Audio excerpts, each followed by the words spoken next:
តែចិត្តមិនsay ជាខ្លាហានខំទៅរៀនបើកបយតែធ្វើមិនអត់ហ៊ានកាន់ចកោតឡានបើកចេញក្រៅណាមានតែរថយន្តមួយគ្រឿងនេះគឺអស់បារម្ភហ្មងកាន់តែ$500មកក៏ឥឡូវនេះគឺយើងអាចយករថយន្តមួយគ្រឿងនេះទៅជិះបានហើយបងប្អូនសំខាន់រថយន្តនេះគឺគេមាន auto pilot បើកបរដោយខ្លួនឯងគេមានចាប់ហ្វ្រាំងអូតូនៅក្នុងករណីថាពេលដែលយើងបើកបរទៅមានមនុស្សឆ្លងកាត់ភ្លាមឬក៏សត្វរត់កាត់មុខឡានរបស់យើងឬក៏បញ្ហាចរាចរណ៍ណាកាត់ឡើងណាគឺវាចាប់ហ្វ្រាំងអូតូឲ្យយើងតែម្ដងហើយគេមានប្រព័ន្ធគ្រប់គ្រងលបឿនមិនឲ្យយើងបើកបរហួសលបឿនទេគេមានប្រព័ន្ធចាប់កន្លងផ្លូវមិនឲ្យយើងជិះខុសកន្លងផ្លូវទៀតហើយលើពីហ្នឹងឃើញថារថយន្តមួយគ្រឿងនេះគឺបំពាក់មកជាមួយនឹងកាមេរ៉ា340 degree ដែលយើងអាចមើលឃើញពីឆ្វេងពីស្ដាំមុខក្រោយមើលរហូតដល់ទៅបាតរថយន្តឯណោះបងប្អូនពិសេសមែនតើហើយរាល់កៅអីនៅក្នុងរថយន្តណាសុទ្ធតែអូតូសងខាងមកជាមួយនឹងកៅអីមានតែក្តៅត្រជាក់តែម្ដងនឹងបំពាក់មកជាមួយនឹងកៅអីពុកស្បែកយ៉ាងប៉និតមែនតើនឹងកាមេរ៉ាអាច share screen ស្ដាប់បទចម្រៀងមើលរឿងនិងមើលវីដេអូបាននៅក្នុងរថយន្តថែមទៀតផងបងប្អូនហើយអ្វីដែលកាន់តែពិសេសកម្រិតនៃការស៊ីសាំងរបស់វាគឺត្រឹមតែ 5.5 លីត្រប៉ុណ្ណោះនៅក្នុង100គីឡូម៉ែត្របងប្អូនដោយរថយន្តមួយគ្រឿងនេះគឺថាស៊ីវិល័យប្រណិតនឹងបំពាក់មកជាមួយនឹងបច្ចេកវិទ្យាយ៉ាងទំនើបមែនតើ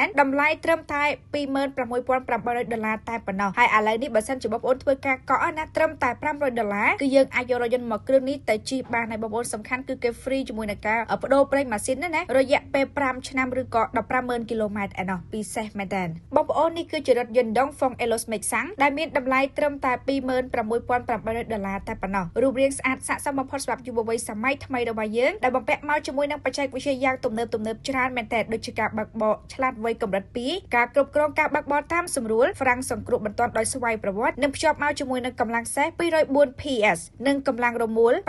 565 Newton ហើយចំពោះ memory set កៅអីបើកបរគឺអាច set បានរហូតដល់តែ5ឯណោះបងប្អូនដោយរថយន្តមួយនេះមានប្រវែងបណ្ដោយ4.65 ទទឹង1.9 និងកម្ពស់1.63 ចំណែកឯប្រវែងគម្លាតកង់គឺ2.77ហើយចំពោះការធានាវិញគឺធានារយៈពេល5ឆ្នាំឬក៏150,000គីឡូម៉ែត្រនិង free ទៅលើការបដូរប្រេងម៉ាស៊ីនរយៈពេល5ឆ្នាំឬក៏150,000គីឡូម៉ែត្រនិងការថែទាំគ្រឿងបន្លាស់ពីរោងចក្រមានដូចជាបដូរប្រេងប្រអប់លេខបដូរប្រេងហ្វ្រាំងស្បែកហ្វ្រាំងខ្សែពៀនតម្រងប្រេងតម្រងសាំងair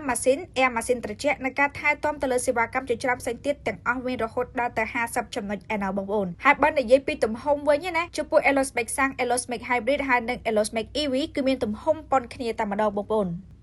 ក្រុមហ៊ុនយេកា One Stop Auto Service Co Ltd គឺជាក្រុមហ៊ុននាំចូលរថយន្ត4ម៉ូដែលផ្ដាច់មុខរួមមានដូចជា Aerosmith សាំង Aerosmith Hybrid Aerosmith EV ហើយនិង Aerosmith Hybrid តែប៉ុណ្ណោះដូច្នេះចំពោះព័ត៌មានលម្អិតឬក៏បងប្អូនមានចម្ងល់នៅចំណុចណាមួយក៏អាច comment សួរពួកខ្ញុំបានដែរពួកខ្ញុំនឹងតបរក comment របស់ពុកម៉ែបងប្អូនទាំងអស់គ្នាបាយ